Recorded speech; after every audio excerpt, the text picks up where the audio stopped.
Hello hello বন্ধুরা, good evening good evening good evening.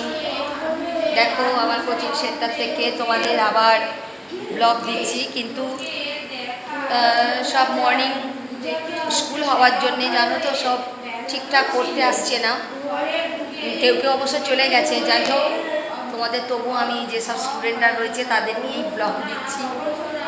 তোমরা কেমন আছো? এখন তো একটু ঠান্ডা ঠান্ডা ওয়েদার, গরম কমেছে। দেখো বাইরে থেকে ওয়েদারটাও দেখাচ্ছি, এরকম ভালো লাগছে তোমাদেরও তো? আমার তো খুবই ভালো লাগছে, এখন বেশ গরমটা অনেকটা কমে গেছে। যাই হোক, তোমরা ভালো থেকো, আর please please share and subscribe করো। হ্যাঁ, ওকে, যাতে আমার কোচিং সেন্টারটা সকলের কাছে একটা বড় মাত্রা প্রায় আমি যেটা করতে চলেছি সেটা জানি আমি করতে পারি, এবং তোমরা পাশে থাকলে অবশ্যই করতে পারো, এটুকুনি বিশ্বাস আমার আছে। So thank you.